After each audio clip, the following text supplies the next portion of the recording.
আসসালামু আলাইকুম।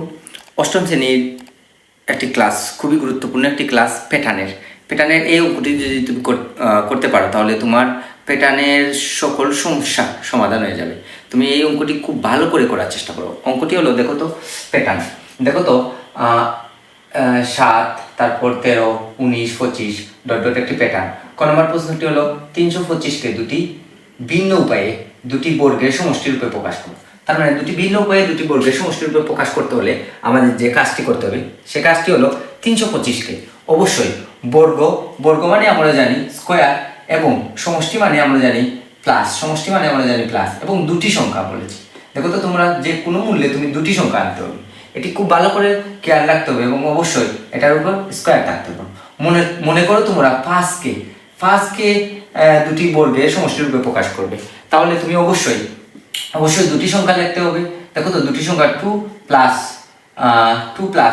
1, দেখো তো তুমি যদি আবার এদিকে দেখো বলা আছে বর্গ মানে আমরা জানি স্কোয়ার। এখন যদি তুমি 2কে স্কোয়ার করে তো অবশ্যই 4 আছে, এবং 1কে স্কোয়ার করলে অবশ্যই 1 আছে, তার মানে 4 যোগ করলে 5। অবশ্যই আমরা 5কে দুটি বর্গের সমষ্টির রূপে প্রকাশ করতে পেরেছি।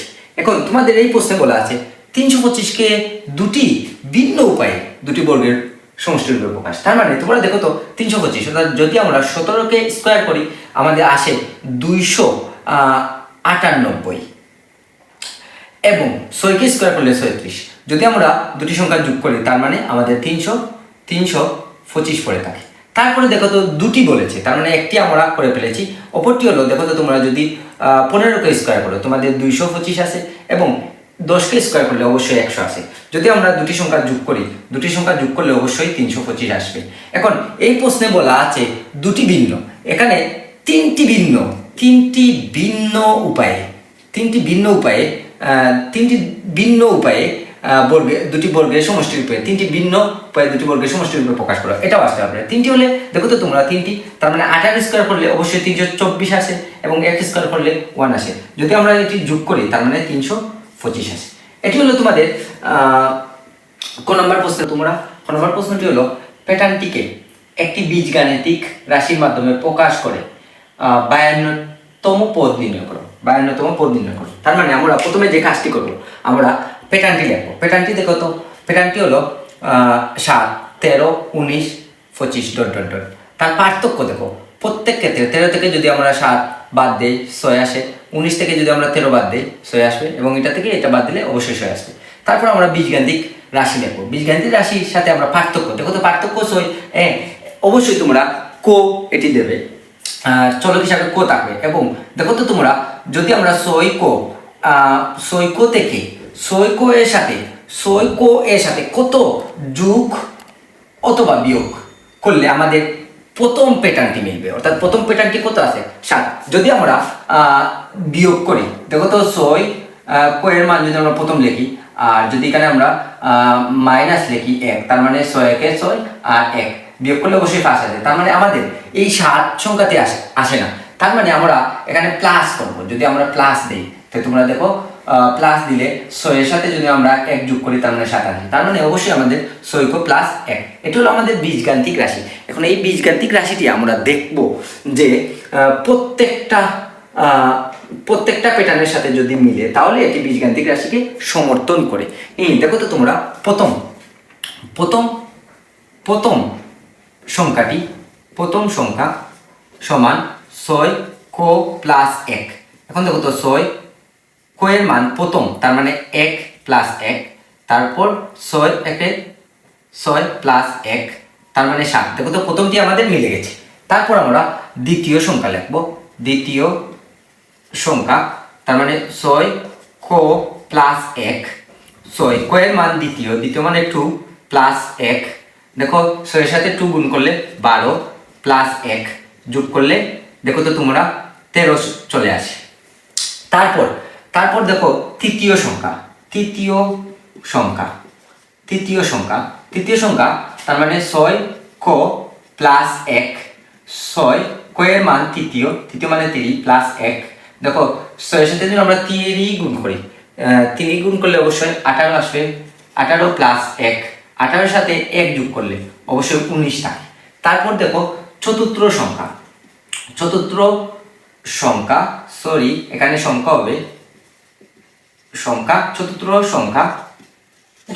সংখ্যা দেখো তো 6 ক প্লাস 1 6 কয়ের মান চতুর্থ মানে 4 হবে প্লাস 1 যদি আমরা 6 এর সাথে 4 গুণ করি তার মানে 24 আসবে। 24 এর সাথে 1 যোগ করলে অবশ্যই 25 আসবে।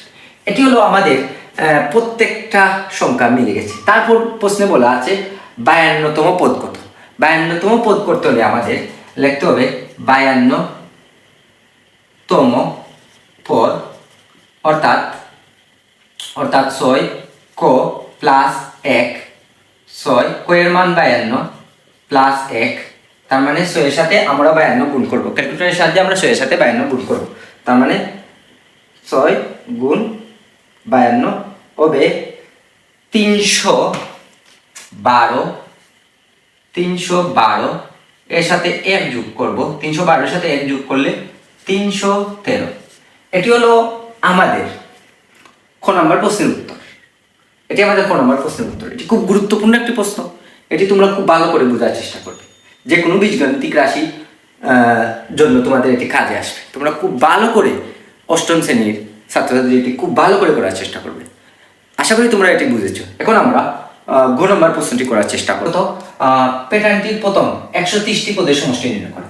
প্যাটার্নটির প্রথম 130টি পদের সমষ্টি নির্ণয় করতে গেলে প্রথম আমরা হতে পাই যে বীজগাণিতিক রাশি, এই বীজগাণিতিক রাশিটি আমাদের লাগবে, অর্থাৎ 6 প্লাস 1 6 প্লাস 1 এই সূত্রটি আমাদের লাগবে। তার মানে প্রথম সংখ্যা আমাদের সূত্র আছে, দেখো তো সূত্রটি হলো প্রথম সংখ্যা প্লাস শেষ সংখ্যা বাই 2 ইন্টু পদ সংখ্যা। তার মানে আমাদের প্রথম সংখ্যাটি লাগবে। প্রথম সংখ্যাটি দেখো তো আমরা প্রথম সংখ্যা আমরা বের করবো, অর্থাৎ 6 গুণ হিসাবে প্রথম সংখ্যা যেহেতু তার মানে 1 আসবে প্লাস 1, তার মানে 6 প্লাস 1 সাথে যোগ করলে অবশ্যই 7 আসবে।